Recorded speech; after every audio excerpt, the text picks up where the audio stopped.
Bonsoir les amis, j'espère que vous allez tous très bien et que tout se passe pour le mieux pour vous. Débrief de la 12e journée de la Liga, le Barça recevait Alaves dans son entre du Montjuïc et le Barça gagne 2-1. Alors je vais commencer ce débrief là par le fait de clarifier qu'on a vu deux Barça ce soir. Un Barça en première mi-temps et un Barça en deuxième mi-temps. On va tout de suite commencer par le Barça immonde, horrible qu'on a vu en première mi-temps. Déjà, on encaisse un but à la 18e seconde, je pense. Et c'est le but le plus rapide qu'on a encaissé au 21e siècle. C'est quand même un fait révélateur des entames de match catastrophiques de cette équipe-là qui, je pense qu'elle est en vacances quand elle débute les matchs. Ça dit que même les buts qu'on concède à la 18e seconde et à la fin contre Grenade, c'est des buts sur lesquels normalement c'est le Barça qui a la possession au début du match. Ça dit que c'est pas comme si c'est Alaves qui centre, qui commence le match et qui a eu le temps de construire, de marquer. Non, c'est le Barça qui a la possession lors du début du match. C'est eux qui centrent, c'est eux qui réussissent à perdre le ballon et c'est eux qui réussissent à encaisser déjà un but. Tout ça en seulement 18 secondes.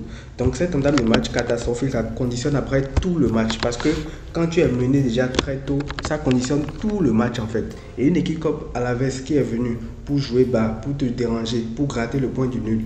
Si en plus de ça, tu leur offres un but en début de match, c'est quand même beaucoup plus à leur avantage qu'à ton avantage à toi. Donc on a eu cette entame de match catastrophique.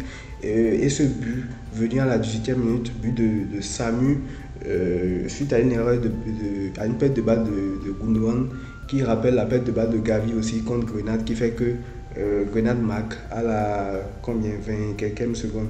Donc voilà, ces entames de match du Barça sont tellement catastrophiques parce que les joueurs sont trop nonchalants au début. Ils ne sont pas concentrés. Je ne sais pas, je me demande même s'ils s'échauffent avant le début du match parce que les entames de match qu'ils font, c'est catastrophique.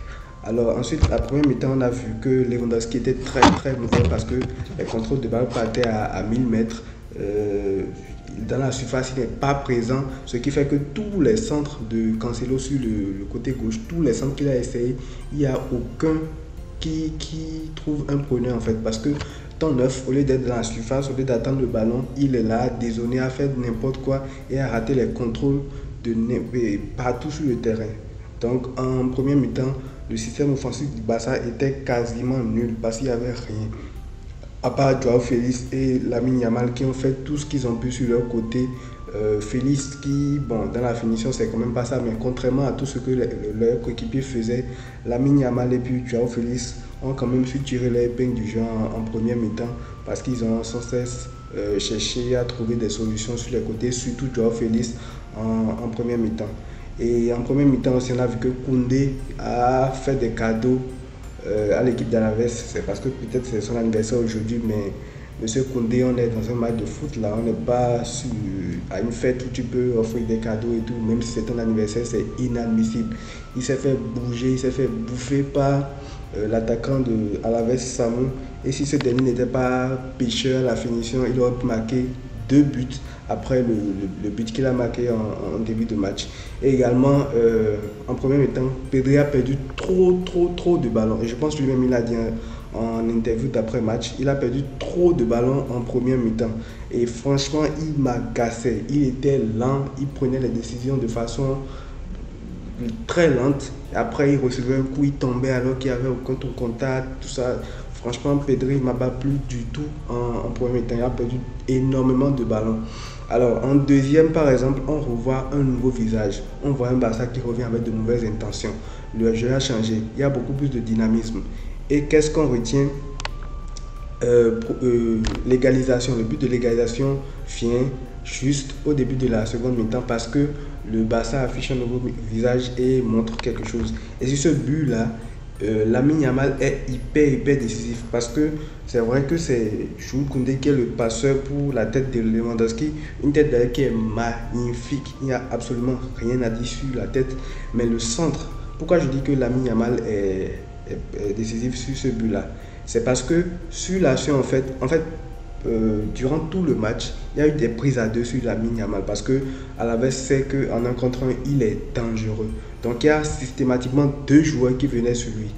Et sur le but de Lewandowski, lorsqu'il emmène le ballon pour aller dribbler sur l'aile, il y a deux joueurs d'Alaves qui viennent vers lui pour le presser à deux. Ce qui fait que Koundé est totalement démarqué et il a le temps de mettre un amour de centre pour Lewandowski qui met une tête absolument magnifique. Parce qu'on sait que Jules Koundé, bon, on va dire que les centres, c'est pas sa qualité première. Donc s'il a eu tout le loisir d'offrir ce beau centre-là à Lewandowski, c'est parce qu'il était quand même démarqué.